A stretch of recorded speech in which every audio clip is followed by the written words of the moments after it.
নমস্কার, আমি জয়া।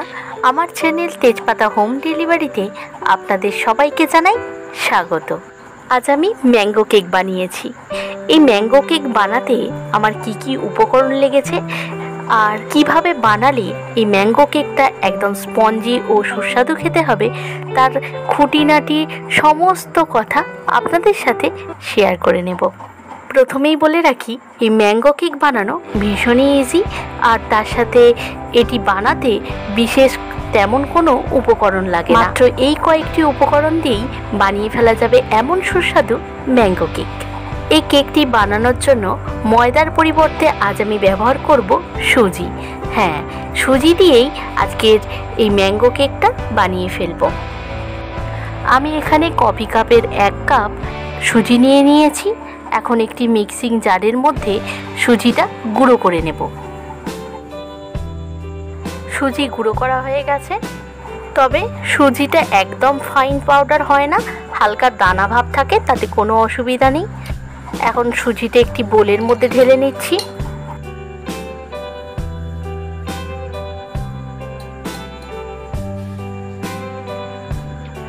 এরপর এই কাপের 1 কাপ চিনি নিয়ে নেব।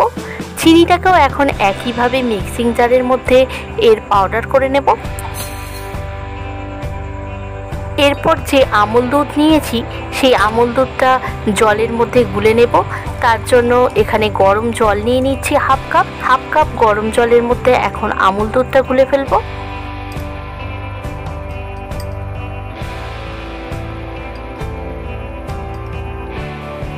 দুধটা গুলে নিয়েছি। গরম জলের মধ্যে দুধটা গোলার কারণে দুধটা হালকা এখন গরম আছে, তাই ঠান্ডা না হওয়া পর্যন্ত কোনোভাবেই দুধটা ব্যবহার করব না। এখন আমটা কেটে নেব। আমার এখানে একটাই আম লাগছে।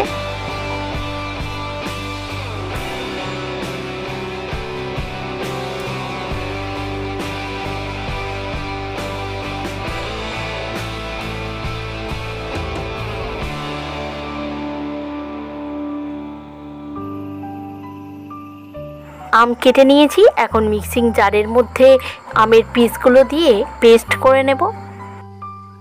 কেকের সব উপকরণগুলি প্রায় এখন রেডি করে নিয়েছি। এখন কেকের ব্যাটারটা বানিয়ে নেব। আপনারা দেখেছিলেন সুজিটা আমি আগেই বোলের মধ্যে ঢেলে নিয়েছিলাম। এখন গুঁড়ো করে রাখা চিনিটা দিয়ে দিলাম। এরপর 1 চিমটে লবণ দিয়ে দিচ্ছি। ঠান্ডা করে নেওয়া দুধটা দিয়ে দিলাম। এরপর সব কিছু এখন ভালো করে মিক্সড করে নেব।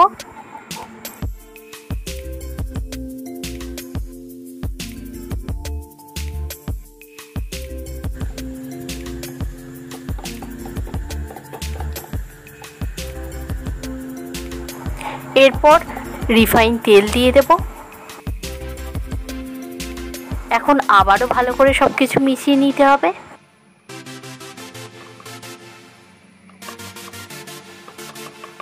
এরপর আমের পেস্ট দিয়ে দেব। এরপর এর সাথে দিয়ে দিচ্ছি বেকিং পাউডার।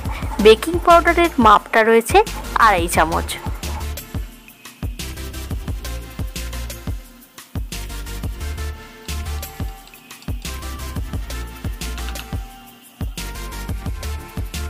এখন এই ব্যাটারটা খুব ভালো করে মিক্সড করে নিতে হবে।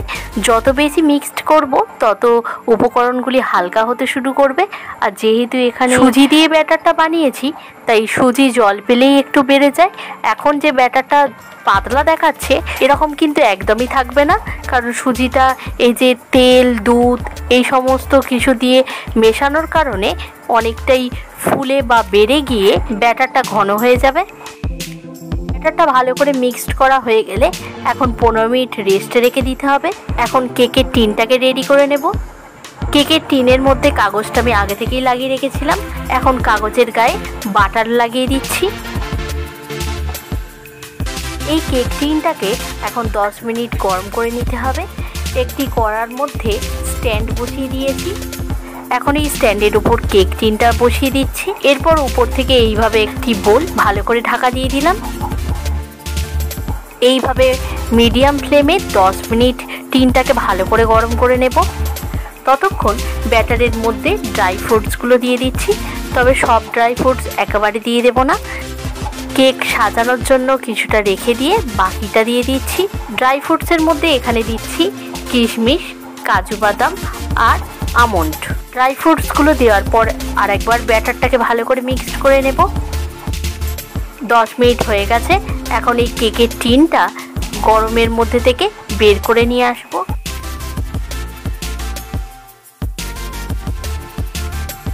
ব্যাটারটা এখন টিনের মধ্যে ঢেলে দেব।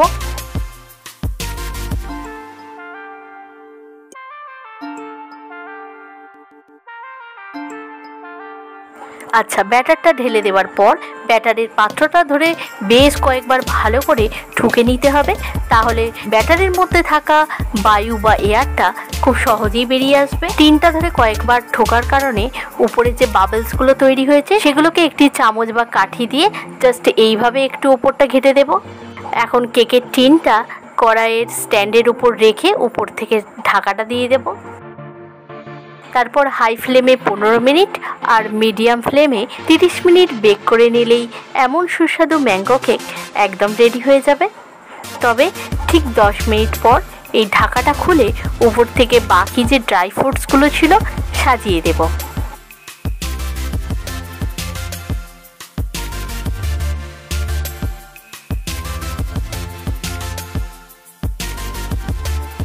ড্রাই ফ্রুট সাজানো হয়ে গেছে। এখন ঢাকা দিয়ে মিডিয়াম ফ্লেমে 30 মিনিট এখনও বেক করে নেব। 30 মিনিট সময় পার হয়ে গেছে।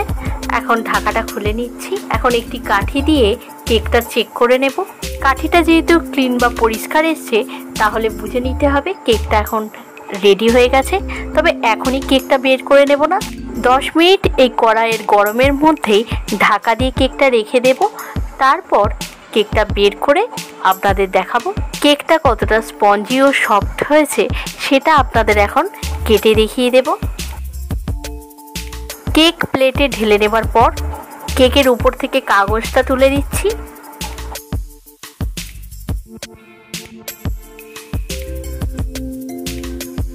আজকের ভিডিওটা ছিল এতটুকুই। পরের দিন আবার নতুন কোনো রেসিপির সাথে নতুন কোনো ভিডিও নিয়ে চলে আসবো আমার চ্যানেল তেজপাতা হোম ডেলিভারিতে। আপনারা সুস্থ থাকবেন, ভালো থাকবেন। আজকের ভিডিওটা ভালো লাগলে অবশ্যই কমেন্ট করে আমাকে জানাবেন। আজ এটুকুই, ধন্যবাদ।